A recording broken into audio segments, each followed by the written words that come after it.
दिखा दीजिएगा, ठीक है एसडीएम साहब। आप इसमें सीरियस होइए, आप रजिस्टर में सीरियस होइए, इसमें सीरियस होइए। एक बार फिर से वो लिस्ट मुझे दिखा दीजिएगा, ठीक है कहाँ छूट रहा है। टेक केयर ऑफ इट, वरना गड़बड़ होगी। मैं देखूँगा। Thank you. आपका ध्यान देखिए, मैंने आपको कहा है कि छोट शब्दों में, हाँ, यहाँ भाषण नहीं देना है, आपने अपनी दिक्कत रखनी है। दिक्कत है। हाँ, मेरा गांव लाडो ब्लॉक में गूड़ा पड़ता है सर। गूड़ा।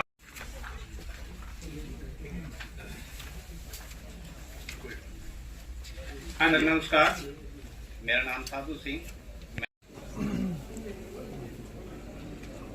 भले ही आपका ठेका ठीक लगा हुआ हो, लेकिन फिर भी अगर गांव के लोगों को प्रॉब्लम है तो देखो आपस में कुछ अगर कोई जो कि मच हायर है सर, वहाँ के सर्कल रेट के हिसाब से 47 में भी एक केस गया था सर एसडीएम लाडवा, जब तक एसडीएम लाडवा के पास।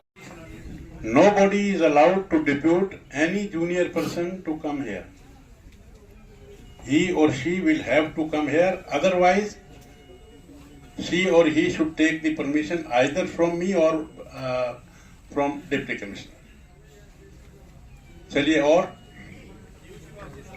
हाँ जी, आयुष विभाग से मैम को कैंसर है जी, ब्रेस्ट कैंसर। अच्छा, चलिए, और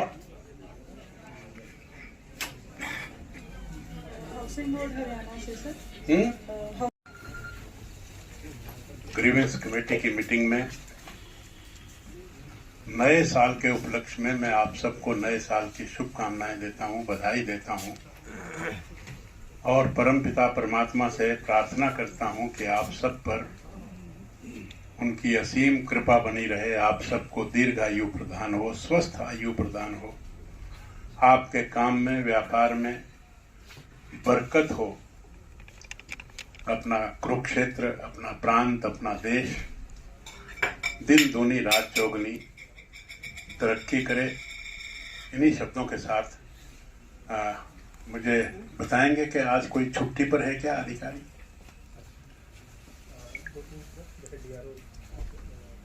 डीआरओ साहब नहीं आए, और एसपी साहब की बात हो गई, और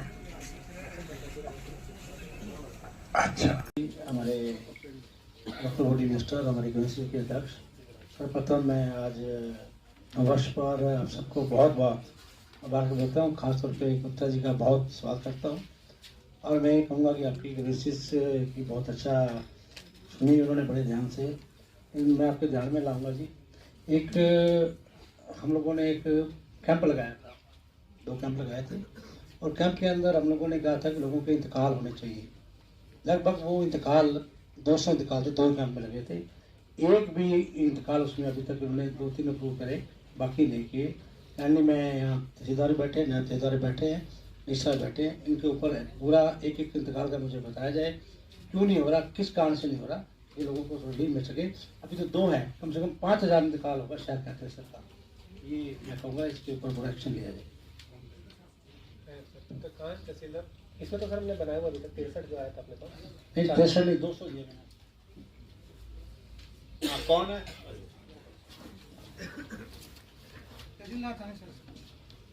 आपने जो लिस्ट बनाया था ना, वो दोनों को इधर लिखो। नहीं, वो उनके जो एप्लीकेशन आई थी उन्हीं के ऊपर नोट करके उनको पीए के इनके दे दिए।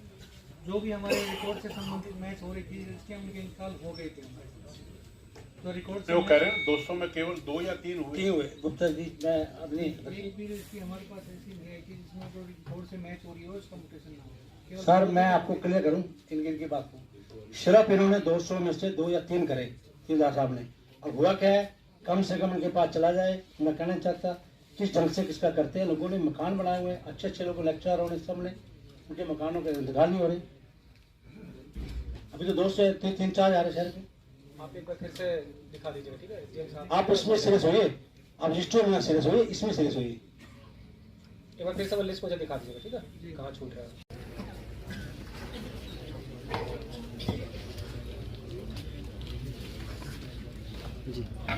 जी मंत्री जी, क्या बताएंगे, आज जिला कष्ट निवारण समिति की बैठक हुई है, कितनी शिकायतें थी, कितनों का निपटारा हुआ?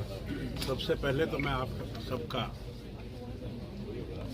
कुरुक्षेत्र की इस धरती पर और ग्रीवेंस कमेटी की मीटिंग में आप सभी पत्रकार छायाकार बंधुओं का नव वर्ष आगमन पर आपका स्वागत करता हूं, अभिनंदन करता हूं और आपके परिवार में आपके साथियों की सबकी दीर्घ आयु की कामना करता हूं, स्वस्थ आयु की कामना करता हूं। आपका हर तरह से दिन दुगना रात चौगुना, आपका व्यापार भी फैले फूले और देश हमारा उन्नति की राह पर चले।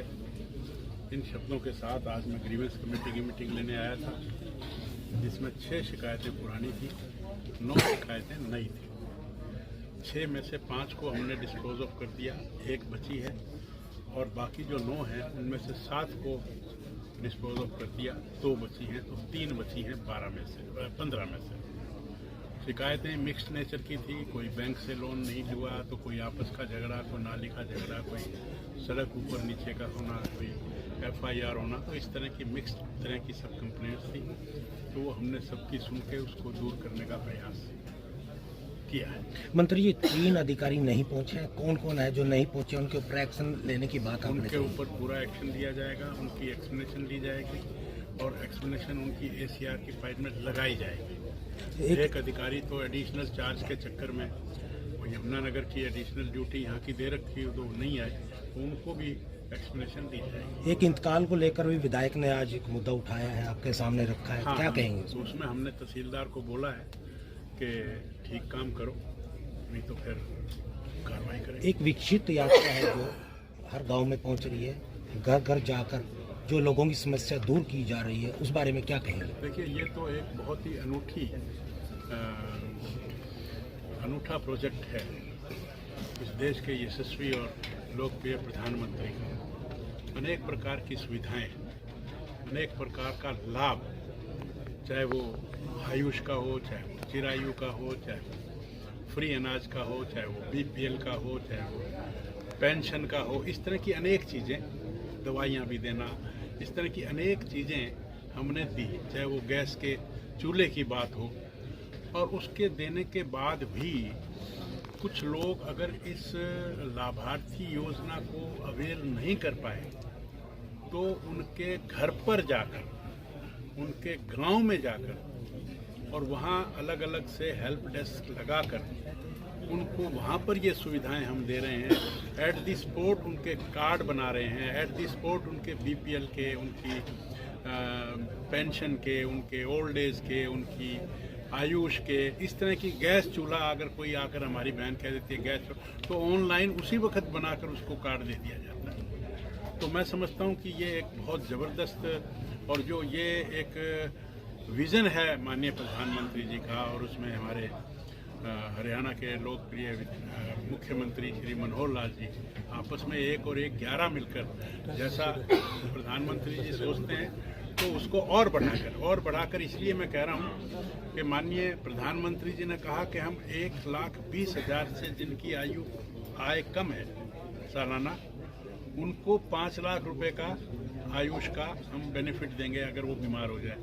तो माननीय मुख्यमंत्री जी ने उसको बढ़ाकर 1,80,000 कर दिया और 3 लाख तक का भी कर दिया, और उससे ऊपर भी थोड़ा मिनिमम प्रीमियम लेके, जैसे 1,500 रुपये लेकर जिनकी आय 1,80,000 से ज़्यादा है और 3 लाख से कम है, तो उनका 1,500 रुपये में 5 लाख का प्रत्येक व्यक्ति का बीमा। मैं समझता हूँ कि ये बहुत लाभकारी योजनाएं हैं और गरीबों के बारे में है, और हमारी जो पिछड़ी जातियाँ हैं, अनुसूचित जातियाँ हैं, उनको मदद करने के बारे में ये इतनी स्कीमें घर घर जाकर देना, ये विकसित भारत की जो हमारी एक विज़न है कि 2047 में हमारा देश जो है वो विकसित बने। हमारे आज़ादी के 75 साल हो गए, लेकिन अभी भी हमारा देश जो है वो डेवलपिंग कंट्री है, डेवलप्ड कंट्री नहीं है। तो जो मोदी जी का विज़न जो है वो विकसित भारत बनाने का है, मैं समझता हूँ। मंत्री जी, एक लास्ट सवाल है, इतनी ठंड पड़ रही है, कड़ाके की बेसहारा लोग हैं जो कहीं ना कहीं रैन बसेरे हैं, उनकी रियलिटी चेक करवाए प्रशासन से, क्या बंद है या खुले हैं? आपने याद भी करवा दिया, और DC साहब बैठे हैं मेरे साथ, विधायक जी भी बैठे हैं, जिला अध्यक्ष जी भी बैठे हैं, सभी लोग बैठे हैं। तो मेरा इनसे निवेदन है कि ठंड के मौके पर कोई भी व्यक्ति ठंड और भूख से नहीं जाना चाहिए। इसकी व्यवस्था करें, जो भी संभव व्यवस्था हो वो ऑन प्रायोरिटी करें।